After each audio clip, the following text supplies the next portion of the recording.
Hey there, my name's Danny Leibrandt, and in this video, we're gonna cover everything you need to know about paid search ads. So everything from Google ads to Bing ads to local service ads, we're gonna be talking about it all. And for my agency, we personally done paid search ads for dozens of pest control companies, and I can tell you guys this stuff works. And if you get this right, it will be a huge mover in your business. So if you're ready to grow your pest control company with paid search ads like Google ads, then this video is for you. Now let's jump in. Cool. So the first question I want to ask you, I have a list of questions right over here that I'm going to go through.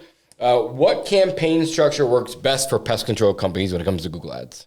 Yeah, definitely. So I actually like to think about the campaign structure for a pest control company the same way we build a website. So like I mentioned in the SEO video that you might be familiar with, or the SEO section, whatever, is that we like to structure a pest control website by services first. So on your website, you should have a termite control page. You should have a general pest control page. You should have a mosquito control page, a spider control page, all of those general pages. And then you will have additional pages on top of that, which might be a Chicago page after that termite control page. So that might look like xyzpestcontrol.com/termite control/Chicago. And that is your Chicago termite control page. And we actually like to set up Google Ads campaigns the same way. So first, and just for people that don't know, for Google Ads, we have 3 levels. So we have the campaigns, we have the ad sets, and then we have the actual ads within the ad sets. So we want to set up campaigns for all of the top services that we want to advertise for. So again, that will probably be likely very similar to the way we build the site if we do it correctly.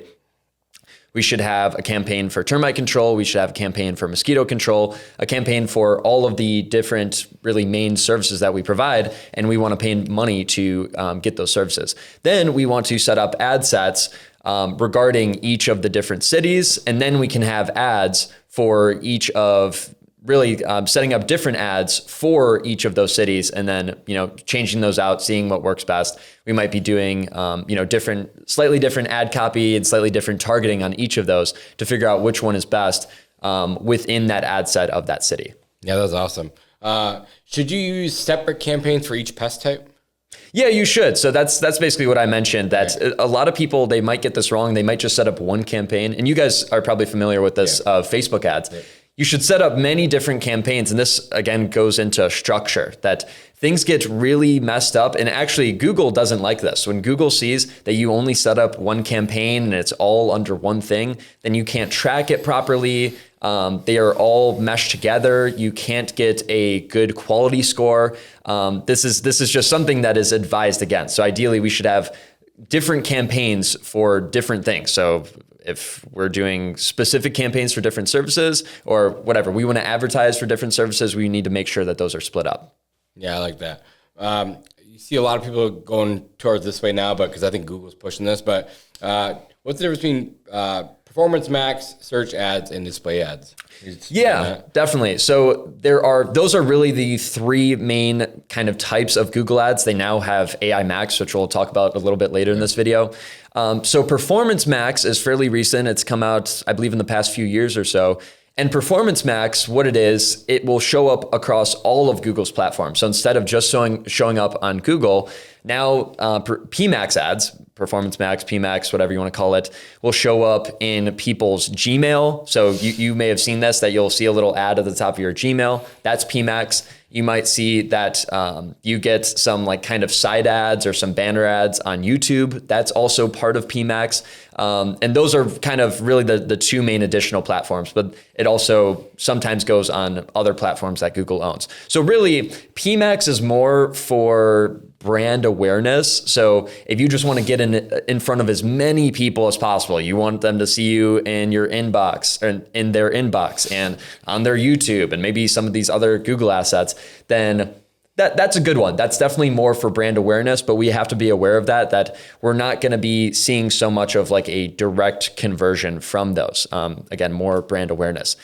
Then we have search and display ads. So search ads are the most, or really, the more basic ones, where those are the typical Google ads that you'll see when you do a search. So at the top, for a normal pest control search, you'll usually see 2 local service ads, 2 Google ads, and then we'll follow with the map pack and with websites and such. So those search ads, very basic, very straightforward. We're bidding on keywords. And those are the ones, really the ones that we should be setting up first. So the same way that I say with the website, that we should be getting the location pages set up first, we should also be getting those search ads set up first, because those are the ones that are most likely going to generate us customers and revenue, leads, whatever you'd like to say. Because those are the most bottom of funnel. Like, people are searching the keyword, you bid on the keyword, you show up there, they convert, and then they become a customer, and you paid for that click, which, you probably heard the term PPC, pay per click. Then the final one we have is display ads. Display ads are a little bit nuanced. So they'll usually show up on other websites that may allow you to show your ads, and it'll be more visual. There will be images versus, again, the search ads. It's just that title, that description. It'll almost look like a website, but then it will show sponsored. So those display ads will show up on other websites that may allow you to sponsor. It might even show up on the side of a Google search or other things like that. So usually we like to get search ads set up right away. And for bigger companies, I would recommend setting up PMax. It usually doesn't make sense when you're smaller. Yeah, I have a question, my own question here though. Does it seem like Google is pushing you towards the PMax because it's more automated? You spend more money, is that what I'm assuming? Yeah, definitely. I mean, all of these platforms, Facebook, Google, whatever, they're all going to want you to spend more money. And, I don't think there's necessarily a problem with PMax, but just keep that in mind, that you are getting in front of more people. I mean, it's good for branding, but they're going to want you to spend as much money as possible. It's not, it's not a waste of money, but let's go to search ads first. Cool. In your opinion, which one of these ad strategies gives you the best ROI? So I would say search ads right away, but maybe PMax on a longer time frame. I'm still not a huge fan of PMax, and that's, again, usually for bigger companies. So I usually recommend getting those search ads in place first, and then make sure you're targeting the right keywords. That's also a huge component. Yeah, I love that. Brings me to my next question. How frequently should pest control campaigns be reviewed and optimized? Yeah, definitely. So I think as a general rule across your socials and across your analytics and your call reel, everything needs to be checked at least once a week. Again, that's your Google Business Profile, that's your Google Ads. If you're not checking everything at least once a week, or, it doesn't have to be you, but someone has to be checking in once a week to make sure that things are okay, nothing with the campaigns are broken, we're not spending way too much money. Someone that has a baseline competence about these things should be going in there and reviewing and optimizing. So it doesn't have to be crazy. Some people will say every day. And, if you are a massive company, even actually like yours, if you're above $10 million a year, then you may want to have people checking really every day. And that's across platforms to make sure that nothing is broken, to make sure that you're not paying too much. But for smaller companies, up to $1 million a year, maybe even 1 to 10 million, we can pretty confidently check just once a week, because a lot of this, and going into the actual structure and the strategy, like most other things in digital marketing, or at least a lot of other things similar to SEO, is that there's a lot of setup involved, but then there's not too much recurring work. So we want to set up these proper campaigns, and we might set up another campaign here or there. It might be a seasonal thing.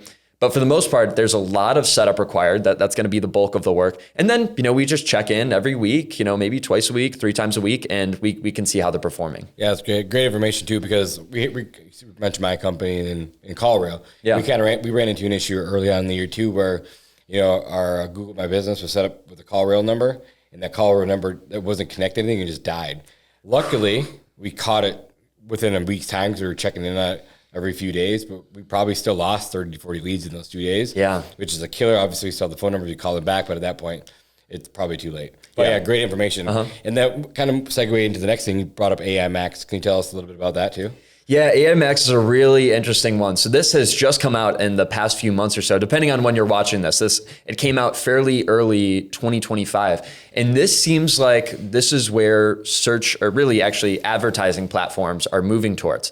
So what AI Max is, again, it's come out pretty recently, and it is a really easy way to set up Google Ads campaigns and just be running Google ads. So they automate a lot of the process. They will naturally pull from pages on your website. So you don't even have to tell them what pages, you don't even have to tell them what keywords. They kind of figure it out on their own. And it's almost like if you're familiar with local service ads are super easy to set up. You don't even mention the keywords, you just mention the services, and then the platform kind of figures it out on its own. So AI Max is really in the early stages right now. So I'd kind of be cautious to hop on that train yet, but I'd say that's something to definitely look forward to in the future. That's cool. So this is my personal opinion. I feel like Facebook's a way easier platform to run ads on than Google. It's just Google's way of like competing, maybe making it easier on us that want to run our own ads, maybe.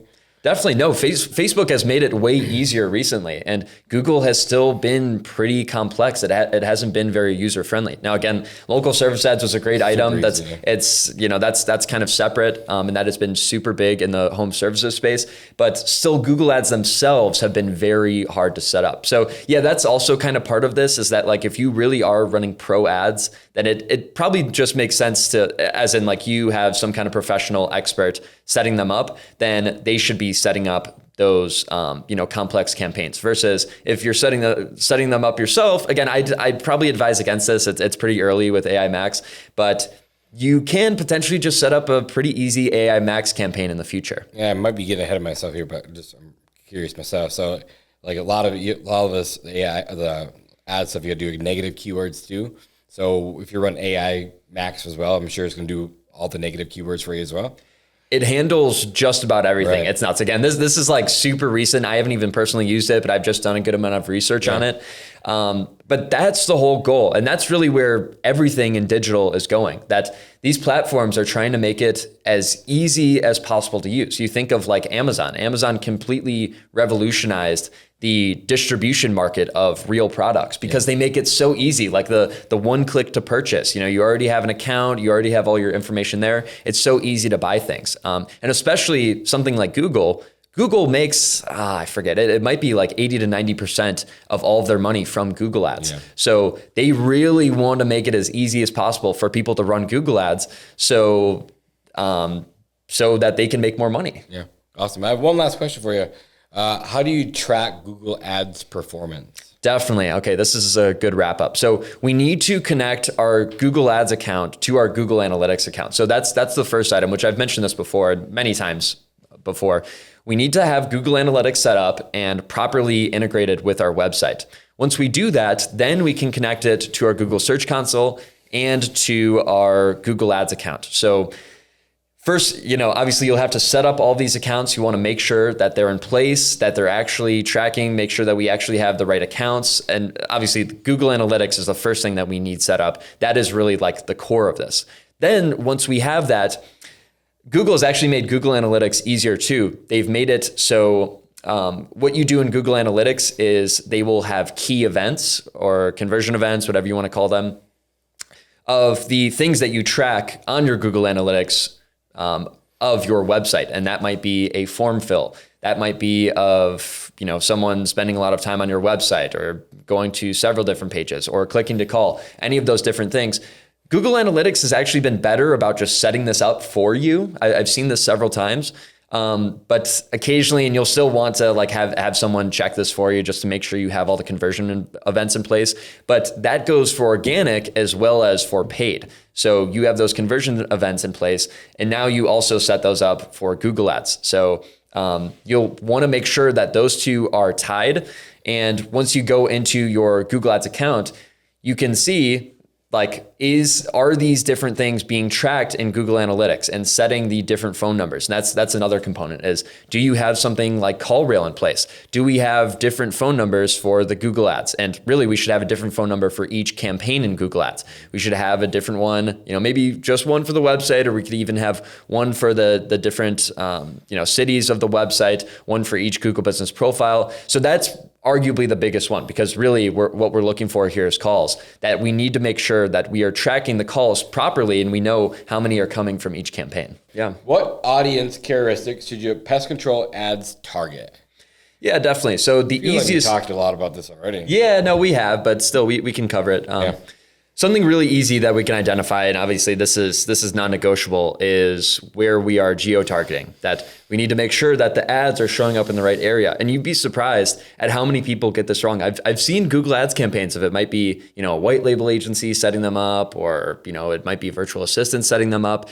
And I swear I've seen this pest control companies that are spending thousands and thousands of dollars on Google Ads, and they're running across the U.S. when they're only in 1 or 2 states. Because they had the little button.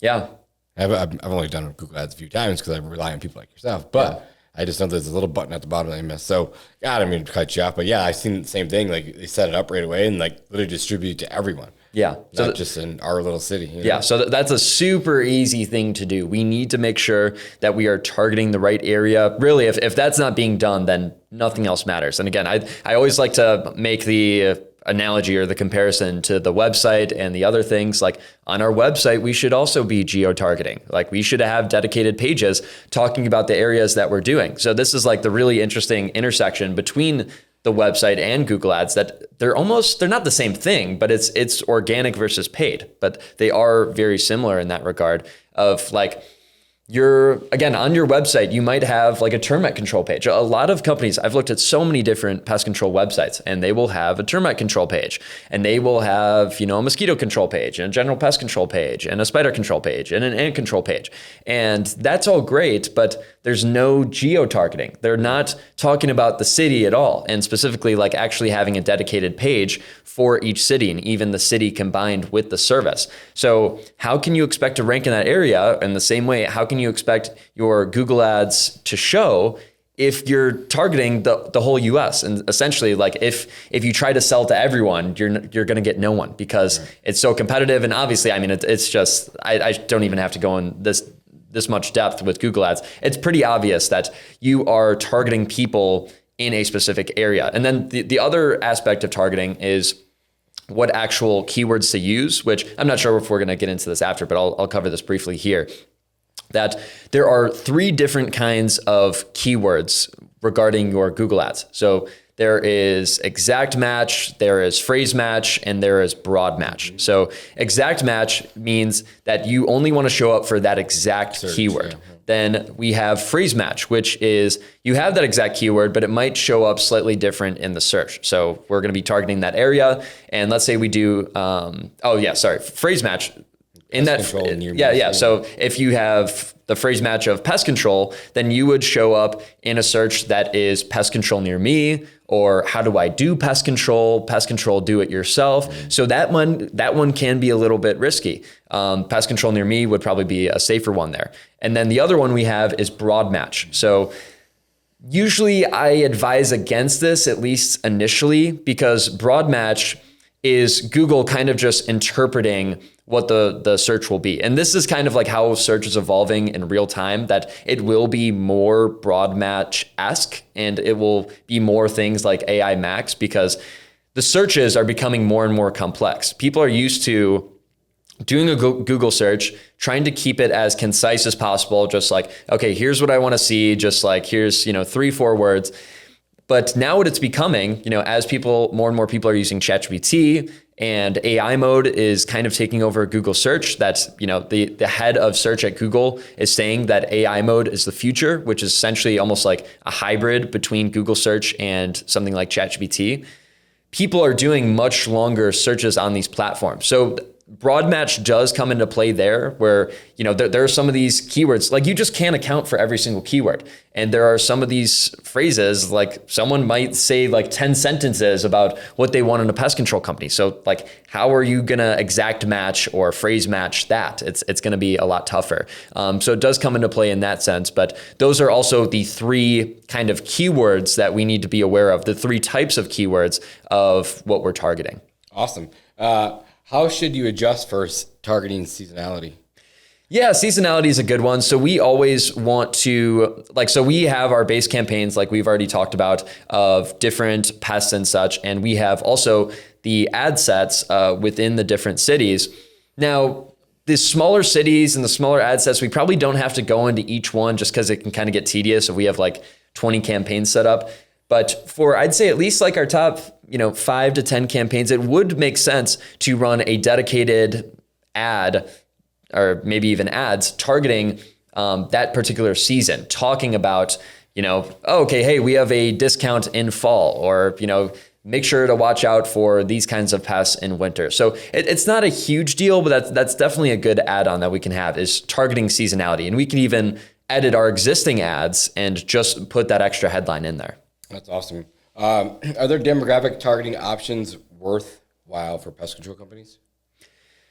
They are, but again, Google's getting so smart that it doesn't even really matter anymore. Right. So more and more they are taking over, the different aspects of marketing. The same way with Facebook, they're making Facebook advertising way easier. So like this is going to be less of a concern in the future, because Google is just going to get so smart that, and really is already so smart, that they already know how to target. And also a big part of this, which is worth mentioning just as a whole regarding Google Ads, is that Google Ads in particular are trained on your data the same way with Facebook ads. So there's going to be a ramp up period of the first month to 2 months to 3 months where Google just understands what you are advertising for, about your company, how people are interacting with your ads, how people are interacting with your pages. So that also plays into it, that we don't have to worry so much about demographics, because Google is going to train its data and naturally figure out who the best customers are for your company. So we don't have to worry about that too much.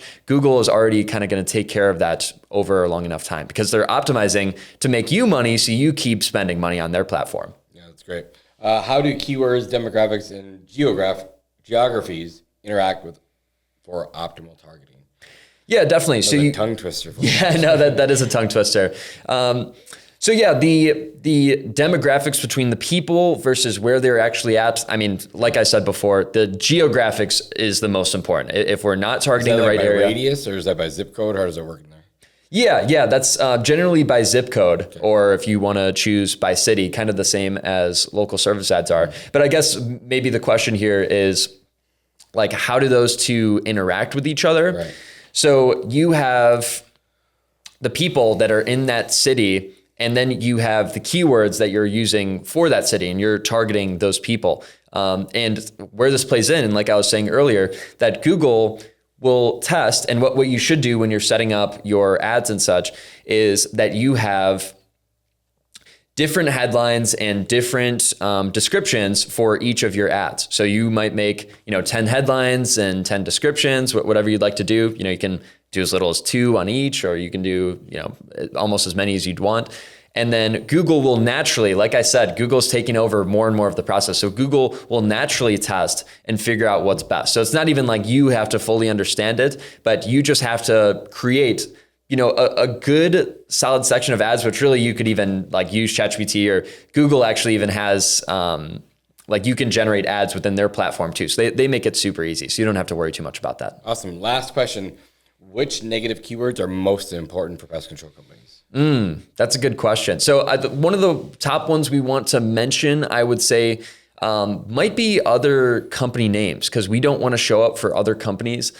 That's one that we probably don't want to show up for. But there's actually not too many negative keywords that we need to set up. Again, Google's getting smarter. So there's less and less things that we need to do. Back in the day when 10, 20 years ago, when Google was just running Google Ads, you had to set up everything manually. And it was honestly, the platform was stupid. You had to train it, you had to give it all the exact information, but now it is trained much higher. So we don't even worry too much about negative keywords. What ad copy elements are critical to attracting clicks? Yeah, definitely. So the first one that we want to be thinking about is really ideally the exact match keyword that whatever someone is searching. So again, I keep talking about the cross between web and Google Ads, that we should understand what our target market is searching. So we should be doing keyword research regardless on something like SEMrush, or maybe we could even use Google Keyword Planner, and we can see what people are searching. And usually in that first sentence in our Google Ads copy, which usually, and this is kind of nuanced because Google actually just tests it themselves and they'll figure it out best. So it's not like you kind of just set the headlines, you set the descriptions, and then they will figure out the rest. But in terms of different things that we want to have in that title copy, one will definitely be like that primary keyword of like, a lot of people will be searching pest control Chicago. So we'll want to be mentioning that exact keyword. And maybe we can even have different of the top variations of that. So that might be Chicago exterminators, pest control Chicago IL, Chicago pest control, all these different kinds of keywords that are basically the same, but just getting that exact match keyword. And again, a lot of this comes down to targeting, where we've already set up the campaigns and the ad sets properly. And now we're setting this up for a very particular kind of ad. So we don't want to run just general pest control near me ads. They should be very, very targeted, that this ad is only for pest control in Chicago or only for mosquito control in Glenview, like getting very clear on what that is. And that makes it a lot easier when we have that proper structure in place. Something else we'll want to have there is an offer. So we might want to have, and really we talked a lot about offers already, and you're kind of the pro at this. I like to refer to Alex Hormozi's, $100 million offers, great book if you guys haven't read it. And we want to think about what offer we're going to use here. And kind of the beauty of offers is that it's not just you use them in one place. So we love doing Facebook ads. We love, getting stuff going on the website. We love Google ads, all of these different marketing opportunities. And the great thing about offers is that once you come up with a few really good ones, you can use them everywhere. So we want to be using that great offer that we've came up with. Hopefully you've watched that other video or read the other section and understood about how to create a great offer. And instead of just doing like a small package, we can do something big up front. So we should be using that offer in the Google Ads head copy. And that should be some of the other headlines that we do. And again, the great part is that Google tests these. So we can include multiple offers in the different headlines that we test within this ad. And then Google will just figure out the best ones and then use those. So I would recommend either using a variation of one offer, just framing it a little bit differently, or just like 3 to 5 completely separate offers. And then in this copy, we also want to have some like very clear call to actions of something like, hey, call us today, get a free inspection now. All those different kinds of things. There should be some kind of call to action there. And again, Google will also test these. And there will even be really, and I should have mentioned this actually, that there are 3 placements that we have here. So the first one, we want to do that keyword. The second one, usually the offer. Then the third one, the call to action. Then beyond that, we also have the descriptions. There will be 2 to 3 lines of text below the ad that is set up. And those should really be supporting information, but I would say they're not nearly as important as the actual title themselves. You really have to nail the title, and now the description there kind of just acts as supporting information. So, the ad might go something like this, Pest Control Chicago, Illinois, let's actually do in the last one, $50 off your first service, get your free inspection today. And then the description might be, Pest Badger is the most reputable pest control company in Appleton or whatever, Chicago, whatever you want to say. We've been in business for 20 years, or, obviously I'm just making this up, but more so just supporting details. It's not so much we're capturing the attention now because the attention is already captured with the headline, but now we have some more supporting information. So they read the title. Now they're reading the description, and that kind of supports their belief. Should I click on this? They read the description. You've been in business for a while, or you are local, or you are premium, or however you're positioning yourself, which we've also talked about. Then that is the supporting information that will get them to click. That's awesome. I feel like you did read my questions. My next question is actually which call to action yields the best response? That's a good one. Yeah. You didn't read these? No, I didn't. I mean, maybe I skimmed through them. So regarding call to actions, free inspection is a pretty easy one. That's, one we can always use. Again, we want to go back to our offers. And really, I haven't seen like one particular call to action work best, because this is also something to note that like Google ads, advertising, organic marketing, all of it depends on where you are. Like Google ads in one area might be much different than in another area. It might be a much different size of the area. It might be different kinds of keywords. People might interact with the ads differently. So I wouldn't say there's one that you necessarily want to focus on. But usually we want to include some kind of offer and then lead into, just a nice, easy call to action. Hey, call today, fill out our contact form now. But it usually should have like some kind of oomph to it, like some kind of emphasis of like using an exclamation point or like, maybe capitalizing the word free, things like that, just to catch their eye a little bit and just be like, oh, wow, free. Or, oh, wow, they're, really excited about this. Just those little things that make that difference. Awesome. How can you effectively include pricing or offers in your ads? Yeah, definitely. So we've already covered this a little bit, but again, we need to identify our offers within our business. This is really actually like comes down to the core of your business, because we're going to be using an offer somewhere in all of our marketing. Your offer should be plastered across your website and across your Google Ads and across your Facebook and all of these other platforms. So we need to figure out what that offer is, and then we can put it in our ad copy. So it's like, first, we figure out that is actually the hard part of figuring out what the offer is, and then we can do that. So I'll bring it back to you. Like, name an offer that's worked really well for you, and that could be used. I'll just use, because it's top of mind right now, one of our markets has really bad grub issues in lawn. So like, if you're going to give away a free grub preventative, like they're going to be all over it. Hey guys, real quick, if you guys are really looking to grow your pest control company, check out what we do at pestcontrolmillionaires.com. Exactly. So you just mention that in your Google Ads copy. It's going to depend on the seasonality and the area you're in. So figure out your best offers, and you'll be testing these, and you can naturally test them in Google Ads, and you'll see. And this is actually even a good point to mention here, that this is part of testing offers, that you can have many different offers within your Google Ads, and you'll see that some are performing much better than others. So this is also kind of a safe testing ground to see which offers are working best. What are people actually interested in? Yeah. So it was like, just to reiterate what I was saying, like it was a free grub preventative when you sign up for our entire package. Yeah. Right? So that works really, really well. Awesome. Like, it's just value stacking, right? Yeah, definitely.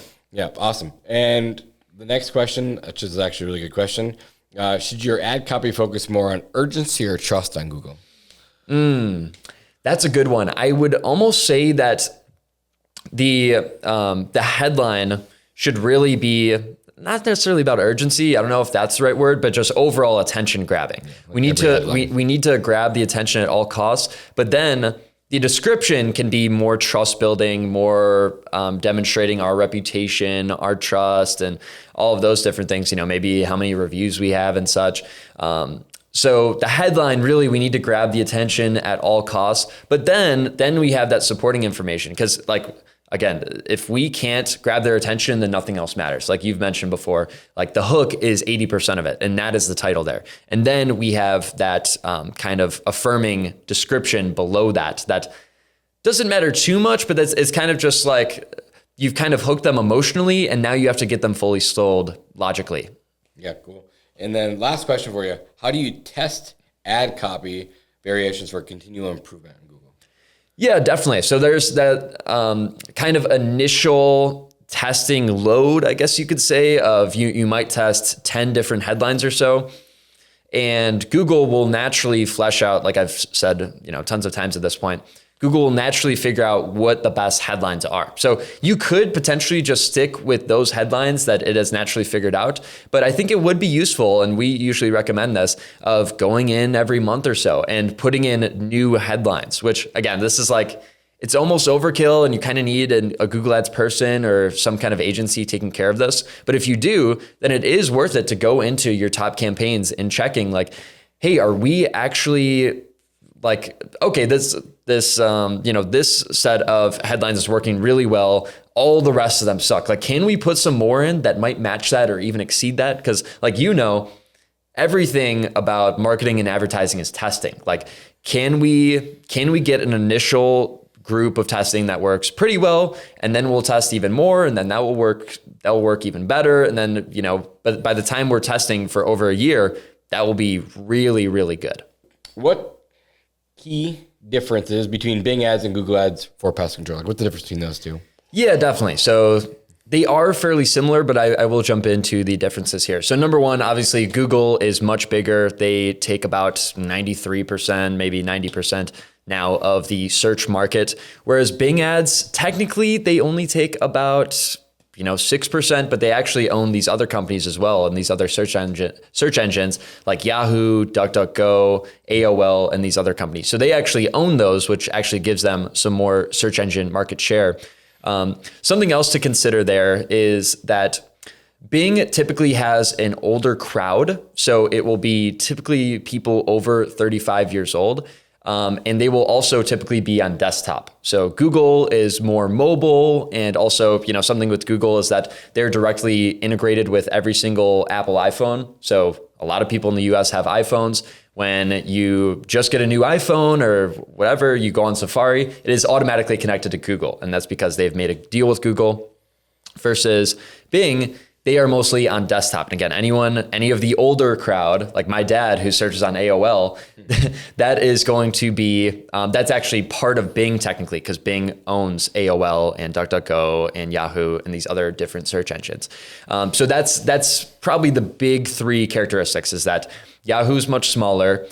It's an older crowd. It's mostly, Bing is mostly desktop. And I believe those are the top three. Cool. Do you think that we should prioritize these as pest control company? Prioritize Bing? I don't think it should be prioritized, but I definitely think it should be part of the marketing stack. Okay. So I think a good rule here is whatever we're doing on Google Ads, which every pest control company should be running Google Ads. I think it is smart and realistic to spend about 10% of our ad spend on Google and put that towards Bing ads. That is just kind of how the math works out, that Google is about 10 times bigger.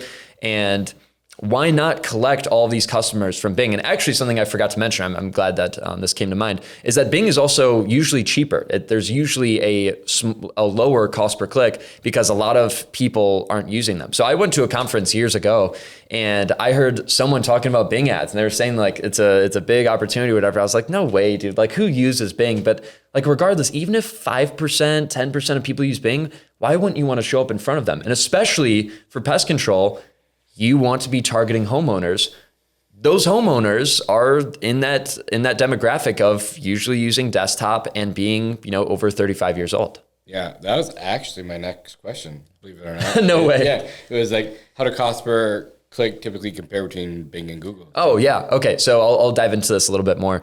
So from what I know, Bing usually has about 20 to 30% of a lower cost per click than Google. So it is noticeably lower. And again, like I said, it's because everyone's using Google. Like if you're thinking about search advertising, you're thinking about running Google ads, that might be also local service ads. Very few people, and especially pest control companies, because pest control is niche. You'll see software companies doing it and e-com and, these other industries and maybe even, massive pest control companies. But for the most part, a lot of people aren't taking advantage of Bing. And, it's a supply and demand type of thing. If not many people are using Bing, then it's going to be cheaper. Love that. Which pest control services perform best on Bing? Yeah, so that's an it depends one. I don't think there's necessarily one that performs best. And like overall, they are still pretty similar to Google Ads in how they perform. So usually, we're going to want to target our higher ticket services so we can get a better cost per lead. Whereas, you might be advertising for, ant control services and you're like literally actually losing money on that first service or so. So that might be something to consider, is that we want to target those higher ticket services that, we do that high ticket service. So it might be like a termite control job and then we get them on a recurring service. Love that. And then how should you measure the success of your Bing ads? Yeah, definitely. So there's many different things we can look at. We kind of talked about this already with Google Ads, which is we need to be looking at the calls coming in. So just like we should have a different phone number for each of the different campaigns within Google, we should also have a different phone number for each of the campaigns within Bing, which I know seems like a big deal. It seems like crazy, but really it's not going to be too much money and it's going to be totally worth it to see where your leads are coming from. And just to be like completely frank and looking at them of like, wow, this one campaign generated 20 leads last month and this other one that we're spending the same money generated 0. Like we need to be looking and really at that end result, not just of like necessarily the cost per click or of how many people are clicking, how many impressions, but like how many leads are we getting? And let's put more money towards the ones that are working that still aren't spending too much money. That's great. Is there any other questions that I didn't ask you about Bing that we should talk about? Yeah, I'd say overall with advertising with these, actually, so yeah, I have two things I want to mention. Cool. One is that Bing ads are actually much easier than people think to set up, because you can go into Bing ads, and if you already have Google ads set up, then you can, like, this is crazy. I actually found out about this not too long ago, that you can just import all of your campaigns from Google. Oh, wow. So if you have, like, this, that's step one, set up some really great campaigns for your Google ads. And then you just go in, and Bing has like a really old, not very good looking dashboard, but it still works. You go in and you import from Google, and you can import all of your same campaigns, but then you can change some things, like I said, of making about 10% of the budget that you originally had. And something else I'll just kind of mention briefly here is that we want to make sure that we're targeting the right landing page as well. I've seen this as a big problem of people might just send all of their ads to their homepage, where we want to make sure, regardless if it's Google ads or Bing ads, that they're being sent to the most relevant page. And ideally, like we've also been talking about, that you have a completely built out website that has all of these niche pages. So like, for instance, if we were going to maybe run a Google ad or a Bing ad on, Google ads copy or Google ads, whatever, or, talking about Bing ads for pest control. If we were to run an ad towards that if we had an agency, then we'd want to send that to that exact page on our website. So it really should be a very targeted page, not just the copy itself, but when people land on the page, then that goes into the conversion aspect. That's awesome. Cool. Well, great information today. Thanks for being here, Danny. Is there anything else that I didn't ask that you want to talk about? No, I think that's all. There's not too much to cover on Bing. Cool. Again, this isn't like a huge thing that you need to worry about, but like if you're already running Google ads, literally just import your campaigns from Bing, about 10% of the budget. Again, the same principles apply of like, check once a week, at the very least once a month, because it'll be kind of the same as Google ads. So whatever you do to your Google ads, you'll probably do most of the same to Bing ads. But otherwise, that's it. There's not too much there. Awesome. What are the key steps to becoming Google guaranteed? Yeah. This is a good one. Yeah, no, definitely. So I wouldn't say most, because actually a lot of pest control companies know what local service ads are at this point. It's kind of like a very well-known secret. So just for some more background, it was originally home service ads, and they came out in 2015, and it was for a very select few types of categories.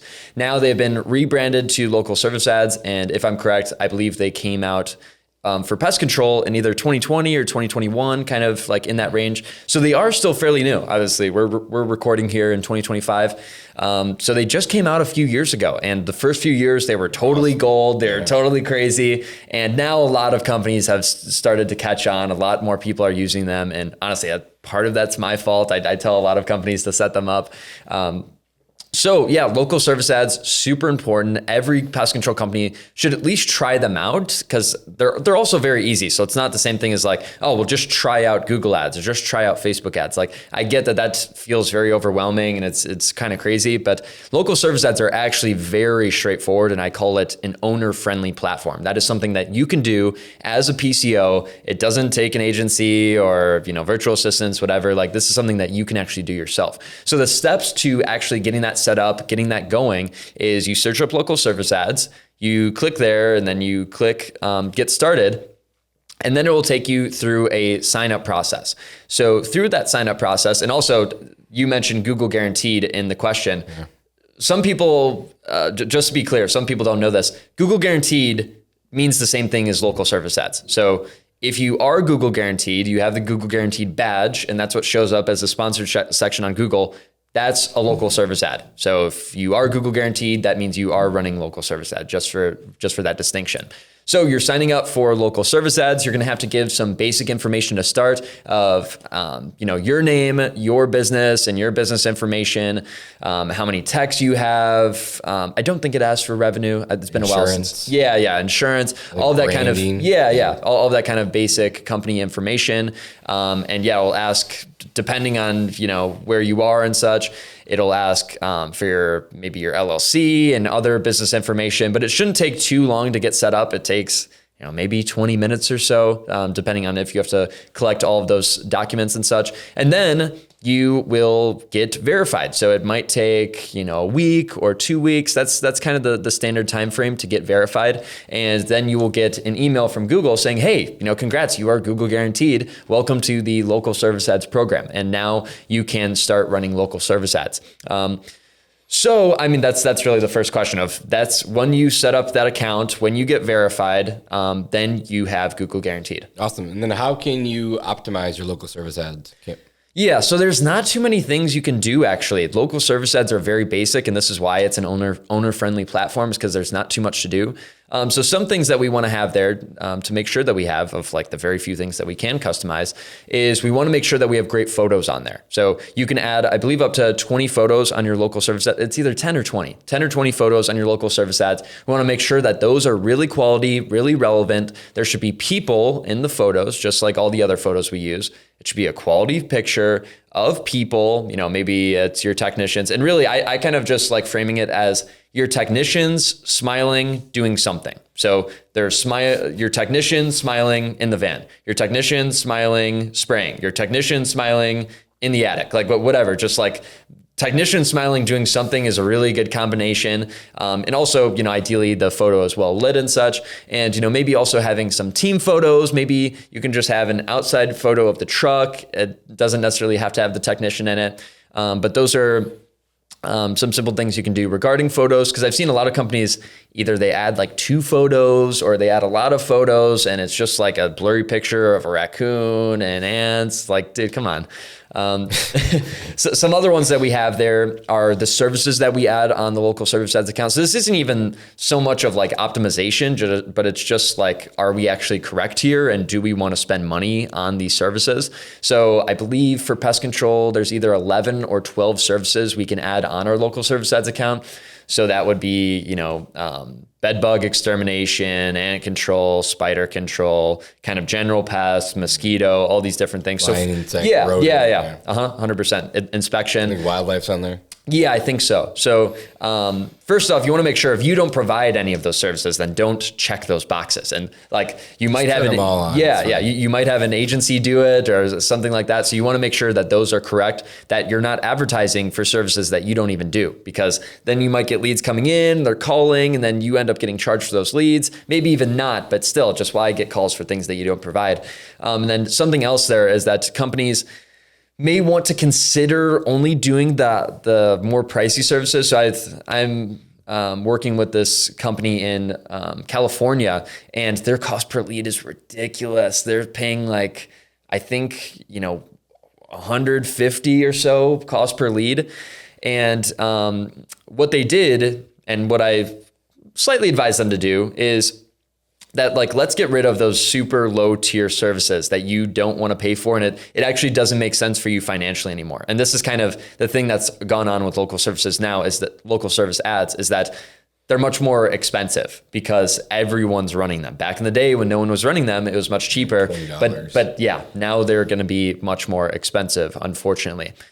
Some other things that we want to make sure of, it's not even so much of like optimization, it's correctness of, are we targeting the right area? So make sure we add all of our top service areas, and also potentially any negative service areas, ones that we want to exclude. So maybe it's this zip code or this city is really bad for some reason. They're always cheap, or maybe we have a bad reputation there for some reason, then we don't want to target there, and making sure that we target all of those other areas. But overall, there's not too much there. I'll actually mention one other thing, is that if we can, we want to keep the profile and also the Google business profile open 24 hours. This will allow leads to come in nonstop, because Google doesn't want to show your local service ads or your Google business profile when you're shown as closed. Because why would they? If someone's dealing with a problem late at night or on the weekend, Google wants to help people solve their problems. So if they show a closed business, their problem probably won't get solved because the business is closed. They want to work with someone that's open. So that doesn't necessarily mean that we have to be open 24 hours every single day, but at least that we have an autoresponder, or maybe we have a virtual assistant or someone picking up the phone 24/7. So that way we can collect all of those leads. And it also potentially might be cheaper as well, of very few people are advertising at those times. That's awesome. What impacts your ranking in LSA?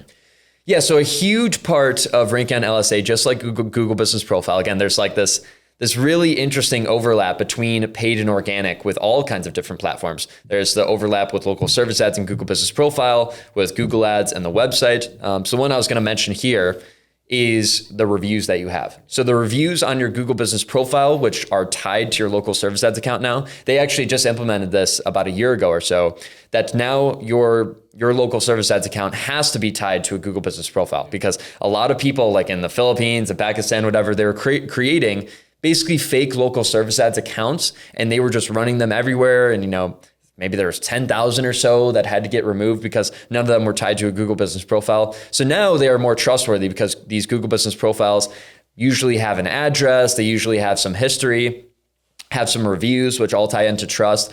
So again, the one I was going to mention there is reviews. Reviews are huge, and local service ads will pull from your Google Business Profile reviews. But I'll also mention a little nugget here is that it's not just your Google Business Profile reviews, even though those are huge, but another aspect of this is also reviews that you collect directly through local service ads. So a lot of people don't know this, but the reviews that you collect through local service ads are more heavily weighted. For whatever reason, it's seen as more trustworthy. You collected them directly through local service ads. So someone had a good experience with you from local service ads. So now Google wants to show your local service ads more because Google wants to give people a good experience. They want to solve their problems and all of that. Something else I'll include there is answering the phone. So I've seen this one come up a bunch, that when you are not answering the phone, really you should be answering it as fast as possible, but also just pick it up to begin with. If you're not picking up the phone, if you're letting it ring, then Google will naturally demote your ads. And I get the same thing with Google Business Profile, which is actually pretty funny, that why would Google want to show you when you're not picking up the phone, you're not helping people solve their problems? This is like the whole point here. Whereas, maybe Jimmy's Pest Control, who's, was showing up number 2 originally, they are picking up the phone every single time, and every single lead also is having a really good experience and leaving a review. So Google is naturally going to want to show them more than your company. So those are 2 really big things, but there's not too much else outside of that. I love it. How should you budget and bid with LSAs? Yeah, so I actually recommend maxing out your budget to begin with. You usually, what was that? It's a YOLO. Yeah, no, seriously, because local service ads, just for people that aren't familiar, they are cost per lead. So Google ads are cost per click, which means, I know I'm going to get a ton of clicks, but we don't know if that's going to result in a conversion or not. Versus with local service ads, we know that it's cost per lead. So these are actually qualified phone calls. Now, some of them, it might be for a service that's like kind of low ticket and they might not become a recurring customer or whatever. But these are usually qualified leads. And also something that ties into that is that they're coming from Google. People that come from Google versus, something like a Facebook ad are going to be just on average higher quality. So I recommend maxing out that budget, at least to begin with, and obviously that's like really whatever you're comfortable with. So, maybe you have $5,000 a month to spend on local service ads.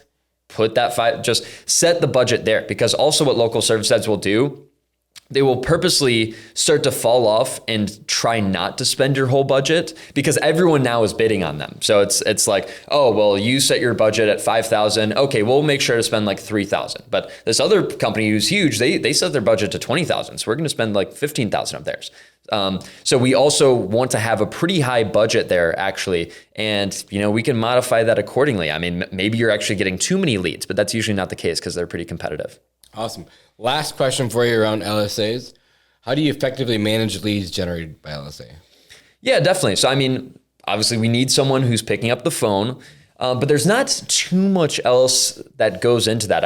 Something else that we needed to do originally was we had to mark the leads. You're probably familiar with this, that you had to mark every single lead as, is it qualified or is this a bad lead? And Google, the great thing about local service ads is that you're only paying per qualified lead. So before you'd have to actually manage and mark those leads. It was a total pain. You'd have like your office manager do them or something.